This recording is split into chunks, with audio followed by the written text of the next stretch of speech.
What's going on? What's going on, everybody? It is the only sports podcast for Sunday. Let's see, the 9th of February. I don't know. What do we even talk about today? So, as you can see, I am in my Eagles gear. I called this in September that I said the Eagles would be in the Super Bowl and they would avenge their loss to the Kansas City Chiefs. And never in my wildest imaginations did I think it would end up being like it was. You see a not only complete domination, but a complete shutdown of what many people are dubbing the second greatest quarterback. I mean, there were arguments that he was the first best quarterback ever. I mean, I know I saw RG3 on the Dan Patrick show say, "Oh yeah, if Patrick Mahomes wins this one, he is the GOAT." Well, not only is he not the GOAT, I think this is a major hit to his GOAT discussion. Let me grab a drink. Oh. And here we have the beverage of choice right here. And yeah, so drink shout out to the Eagles. So let's talk about this game, shall we? The entire about half the season, I said that the Eagles were this version of the Eagles, the 2024/2025 Eagles, was my favorite team of my Eagles watching career, right? I've been a fan of the Eagles since I was 8 years old, 9 years old, 1998, 1999, when they drafted Donovan McNabb. That's when I, officially became an Eagles fan. I was 8, 9 years old. So, yeah, this was maybe the best Eagles game I've ever watched in my life, not just because they dominated, but because of how obviously the stage, winning their second Super Bowl. Now in my lifetime, I've seen, two Eagles Super Bowl teams. Probably should have been a third with how that first Eagles Chiefs game happened. I still, in my heart, believe that if they would have given the ball back to Jalen Hurts, even if Juju Smith-Schuster scores on that play that was a holding in the first Super Bowl, I think if Hurts gets it back, they're down by 6 or 7. I still think they go down the field and go for, if not the 2-point conversion, that is making my thing look so weird. I still think they win that game if Hurts gets another chance, especially with how great he was in that game. But also in this game, he wins Super Bowl MVP. Really, the only bad play of the entire game was that pressure in his face gets hit right as he throws. So he throws a wobbly, just bad interception. Other than that, he was perfect. He didn't, obviously his stats aren't going to be as great as the first one, but his stats in this one still 17 for 22, 221, 2 touchdowns, 1 interception. He also rushed for 11 carries, 72 yards, and 1 touchdown. Some of his runs were just absolutely fantastic. Like, really, the quarterback runs you want to see, which are smart runs, safe runs, and runs that move the chains. So not only was he just super efficient, that second touchdown pass to Devontae Smith was 100% what Jalen Hurts does best. This was a perfect Jalen Hurts game. He had great runs that were, again, efficient, kept the ball moving, got moved the chains, right? Got first downs. That first touchdown to A.J. Brown was smart, great throw. The first pass of the game, the fourth and whatever it was, the deep pass to A.J. Brown.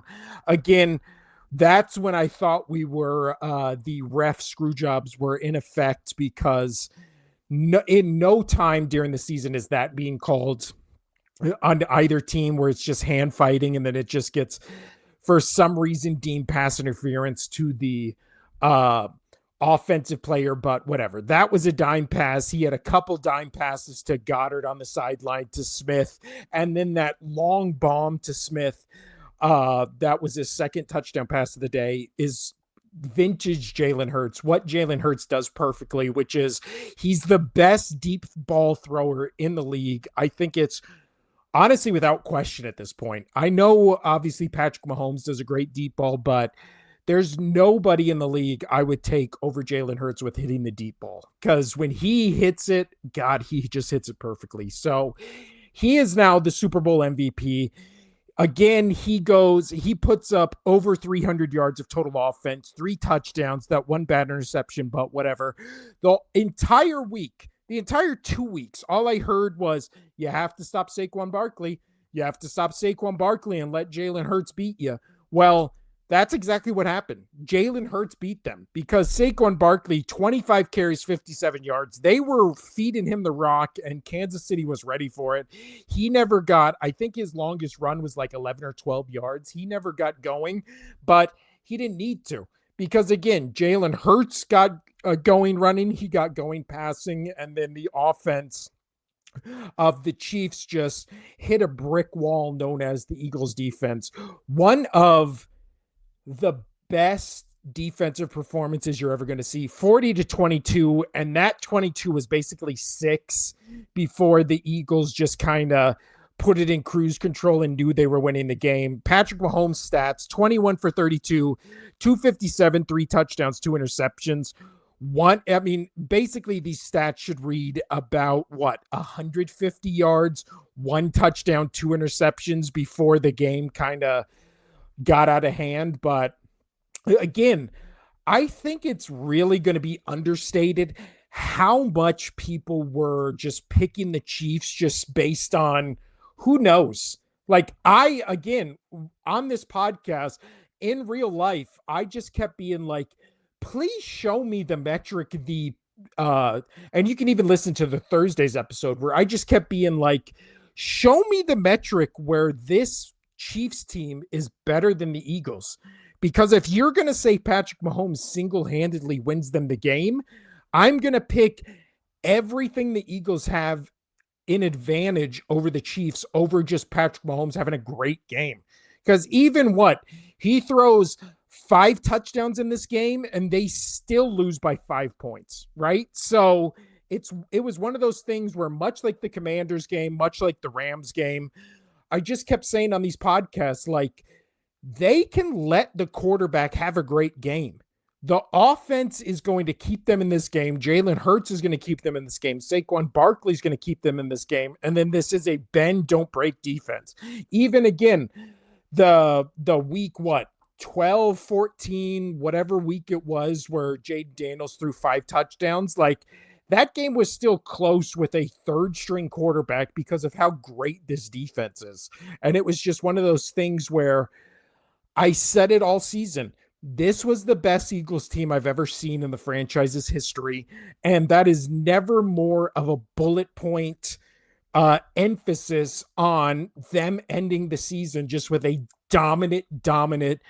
This is the most dominant Super Bowl win we've seen since Broncos, Panthers, maybe Saints, Colts. Like, this was just, at no point did you think the Chiefs ever had a chance. There was basically the cherry on top, the icing on cake, where the game was basically over, was 2 straight sacks on Patrick Mahomes and then a pick 6 to Cooper DeJean, who just runs it back. It's 17-0. And again, I feel like so much of football is just like vibes and just how much you pick up on in the beginning. And the beginning of this, when they're showing both teams in the tunnel, the Chiefs are visibly nervous. You can tell there's just something up with the Chiefs. And then it cuts to the Eagles in their tunnel. And, the Chiefs tunnel, it was like Chiefs players were fidgeting. They were like jumping around. You could tell it just looked nervous. Cuts to the Eagles tunnel. They're all standing there, absolutely not moving, silent, locked in. And it was just, I text Casino right when it happened. And I was just like, Eagles are winning this just based on vibes alone. Casino called me about 2 hours before the game and he was like, are you nervous? And I legitimately just went, not even a little. Like, I just knew the Eagles. Now, again, I didn't think it was going to be a blowout. I said the Eagles would win 31-21, and kind of relatively close. They end up winning what, 40-22. So I undervalued the Eagles, overvalued the Chiefs, which was the story of every sports personality for the past 2 weeks, which was just overvaluing the Chiefs to the point where it was like getting ridiculous. And so many Eagles fans online and just Eagles fans I know were being like, we're going to kill them. We're going to like blow them out. And as the weeks kept getting progressed, I just kept being like, I think you're right. Like, I really think this is just going to be domination. And every person I talked to would be like, I mean, I'm taking the Chiefs going for 3-peat. And I just kept being like, why? The Eagles are better than Buffalo. The Eagles are way better than the Texans. And the Chiefs struggled for half the game against the Texans and then for most of the game against the Bills. And again, I said to Casino on the podcast, I said, if it gets to some, ref shenanigans, that's where I start fearing for the Eagles. But if this game is played straight, and after the first quarter, there was a weird call in favor of the Chiefs, weird call in favor of the Eagles, it kind of evened out where both those calls were like, and then it was just normal after that. No real, egregious calls or anything like that. And the Chiefs just folded.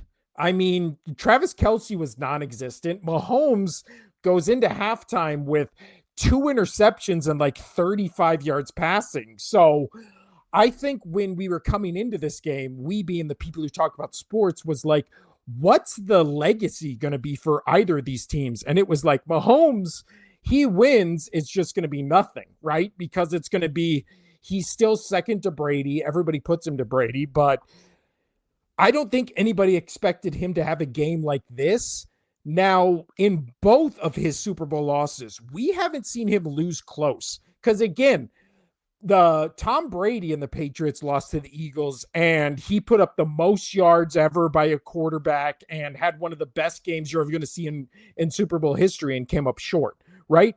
This one is the second greatest quarterback of all time, already dubbed the second greatest quarterback of all time, is going into halftime down 17 with 35 yards of offense. Like, I think it really takes a legitimate hit to his legacy, to his GOAT conversation. You already put the 0-2 versus Tom Brady in that same category. And a thing that happened, which I didn't think would happen, which is the both Andy Reid of it all and the Patrick Mahomes of it all legacy talk took a major, major hit today. I mean, you had pundits on TV being like, oh, this Chiefs team is going to be first team ever to 3-peat. They're going to stomp the Eagles like Eagles are pretenders. And then Eagles, mollywopped them, right? For 4 quarters. That game wasn't close after the first 5 minutes of this game. But congrats. And then legacy talk is now Jalen Hurts is the second best quarterback in the league, still behind Patrick Mahomes, obviously. Nick Sirianni, best quarterback or best coach in the league, obviously behind Andy Reid. And you can say, oh, what about McVay or these other guys who have won, Super Bowl championships as coaches? And it's like, yeah, but look at the win percentage. Look at what Sirianni does. He's taken this team to 2 Super Bowls. This one, obviously deserving. The first one, they held it together with glue and tape, right? To get that first team in 2 years ago to the Super Bowl because that defense was god awful, even though they had a great pass rush. So I think when it comes to legacy, I think you have to put Hurts, you have to put Sirianni at number 2 right behind the Chiefs. And again, if let's say they go on a run, now the Eagles all of a sudden are the dynasty, or let's say the Chiefs never get back there and the Eagles just stomped out the Chiefs dynasty right in the middle of it, or just ended it outright. Like, what does history look back on the Chiefs and be like, wow, they got absolutely dominated by the Eagles and then just fell apart, right? Like, what if Mahomes never gets back to a Super Bowl? What if Andy Reid and Mahomes? What if Kelce retires? Like, this throws up a bunch of question marks because, again, I heard from so many people, you looked at pundits for 2 weeks just being like, Chiefs, Chiefs by blah, blah, blah, Chiefs by blah, blah. Nobody was picking the Eagles except Eagles fans, myself included, who watched this team all year and was like, what are we doing here? This is the best Eagles team that's ever been. I don't think it's even without question. The 2017 team obviously was a great team, but that was a great team with a bunch of question marks that caught fire at the right time. This was a team that was started 2-2 and then went dominant the rest of the season and yeah, just dominated again. Just unbelievable. Like I cried when the Eagles won the first Super Bowl because it was so like the underdog story, the Rocky story of it all. This one, I didn't shed one tear because I expected it. Like the first one was like, oh my God, can they do it? Can they beat the GOAT and Tom Brady? This one, I was like, I can't see a scenario where the Chiefs win or make this competitive. Again, I thought it was going to be an easy 10-point win for the Eagles. I've been saying this for 2 weeks now, especially after that Commanders game. So the hits keep on coming to the Mahomes, Andy Reid legacy. Again, when the refs let him play after that first quarter, this was Eagles domination, which I'm sure will just add more fire to the fuel of like Chiefs are only good because of refs interference. And you know what? I'm kind of in that camp because is this Eagles team that much better than the Bills? Is this Chiefs team that much worse than what they were in the AFC Championship game? Like, I don't know, but dear Lord, I mean, the football world is, I think, ecstatic where you see a complete domination. I mean, this was more of a domination than that Buccaneers Chiefs team. I know the Chiefs scored more in this game, but those were late garbage touchdowns after trailing most of the game. I think most of the game they had 0 points.